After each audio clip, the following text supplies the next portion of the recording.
এই কারণে চীনা হাঁস থেকে ঠিকঠাক ডিম পাচ্ছি না। চীনা হাঁস থেকে ঠিকঠাক ডিম পেতে কোন কাজ করলাম তো অবশ্যই ভিডিওর মাধ্যমে আপনারা সেটা দেখতে পারবেন। এর পাশাপাশি আজকে কয়েকটা টার্কির বাচ্চা ফুটেছে, তো কিভাবে সঠিক পদ্ধতিতে এগুলো ব্রুডিং করেছি সেটাও আপনারা এই ভিডিওর মাধ্যমে দেখতে পারবেন। তো টার্কির বাচ্চাগুলোকে ব্রুডিং করার আগে এখানে কয়েকটা চীনা হাঁসের বাচ্চা আছে, তো এগুলোকে এখান থেকে আলাদা করে নিতে হবে, কেননা এই ঘরে টার্কির বাচ্চাগুলো ব্রুডিং করবো। আসসালামু আলাইকুম, আশা করি সবাই ভালো আছেন। প্রথমে হাঁস আর হাঁসের বাচ্চাগুলোকে এখান থেকে সরিয়ে মাচায় তুলে দিলাম। আর এখানে যে বাচ্চাগুলো দেখতে পাচ্ছেন এই বাচ্চাগুলো কিন্তু বুকিং হয়েছে, মানে সম্পূর্ণ টাকা পেড করেছে। তো কয়েকদিন পর ব্রুডিং শেষে বাচ্চাগুলো দিতে হবে। তো বর্তমানে কিন্তু কোনো রকম আমার কাছে চীনা হাঁসের বাচ্চা নেই, তো কেউ অর্ডার করবেন না। যখন চীনা হাঁসের বাচ্চা হবে অবশ্যই আমি আপনাদেরকে জানিয়ে দেবো। তবে আমার আর একটা চ্যানেল আছে সাবিক এগ্রো, তো সেখানেও কিন্তু নিয়মিত ভিডিও দেওয়া হয়, তো চাইলে আপনারা সেই চ্যানেলটা ফলো করে রাখতে পারেন।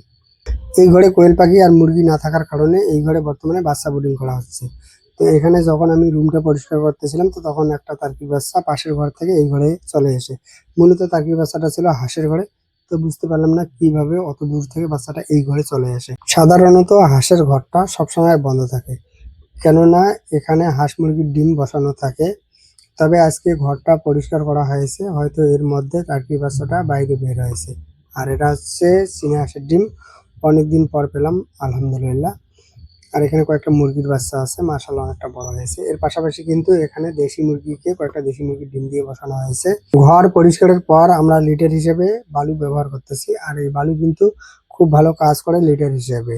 মানে এটার কিন্তু অনেক ধরনের সুবিধা আছে, যেমন ঘর ভালো থাকে, এর পাশাপাশি কিন্তু খুব সহজে লিটারটা পরবর্তীতে পরিষ্কার করা যায়। এতে হাঁস মুরগি অনেক বেশি সুস্থ থাকে। লিটারের কাজটা কমপ্লিট করে এখান থেকে চলে আসলাম টার্কির বাচ্চাগুলোর জন্য একটা ব্রুডার তৈরি করতে, কেননা অনেক দিন ধরে প্রাকৃতিকভাবে হাঁস মুরগির বাচ্চা ব্রুডিং করা হয় না। এর আগে যেগুলো ব্রুডিং করা হয়েছে মূলত সেগুলো হাঁসের সঙ্গে ব্রুডিং করা হয়েছে, যেহেতু দীর্ঘদিন ধরে মুরগির বাচ্চা বা টার্কির বাচ্চা কোনো রকম নতুন বাচ্চা কিন্তু ব্রুডিং করা হয় না। যাই হোক, এখানে কিন্তু খুব সহজে একটা আমি ব্রুডার তৈরি করে নিলাম।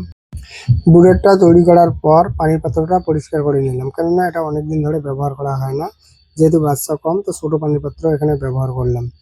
এর পাশাপাশি এখানে আগে থেকে একটু খাবার ছিটিয়ে রেখেছি। এরপর এখানে একটু লাইটের ব্যবস্থা করে দিলাম। ব্রুডারের কাজ কমপ্লিট করে চলে আসলাম টার্কির বাচ্চাগুলোকে নিতে।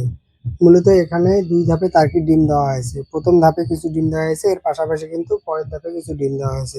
তো ১ম এ যে ডিমগুলো দেওয়া হয়েছে সেই ডিমগুলো থেকে বাচ্চা ফোটা শুরু করেছে। আর যেহেতু বর্তমানে মুরগি নাই, তো আপাতত মেশিন দিয়ে টার্কির ডিম ফোটানো হচ্ছে। ১ম ধাপে ৮ পিস ডিম দিয়েছিলাম, আর এখান থেকে ৭ পিস বাচ্চা পেলাম। তবে এটাই সম্ভবত লাস্ট, এরপর আর হয়তো নতুন করে টার্কির বাচ্চা ফোটানো হবে না, কেননা যেখান থেকে আমি ডিম এনেছিলাম সেখানে কিন্তু বর্তমানে আর তাদের টার্কি নেই। যাই হোক, টার্কির বাচ্চাগুলোকে ব্রুডিং এ দিয়ে চলে আসলাম হাঁস আর হাঁসের বাচ্চার খাবার তৈরি করতে।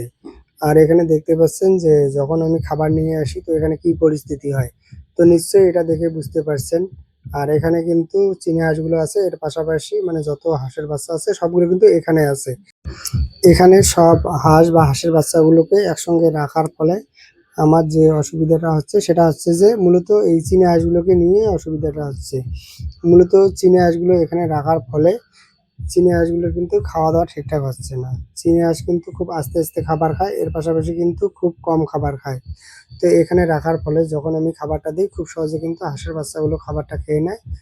এতে চীনা হাঁসের খাবারে ঘাটতি দেখা দেয়, যার ফলে চীনা হাঁস থেকে কম প্রোডাকশন পাওয়া যায়। তো আজকে থেকে আমি যেটা করলাম চীনা হাঁসগুলোকে আলাদা করে রাখলাম। চীনা হাঁসগুলো থাকবে এখানে, এর পাশাপাশি হাঁসের বাচ্চাগুলো যেখানে আছে সেখানে থাকবে। তো আজকের ভিডিওটা আপনাদের কেমন লেগেছে? যদি ভালো লাগে একটা লাইক দিবেন। ভালো থাকুন, সুস্থ থাকুন। আসসালামু আলাইকুম।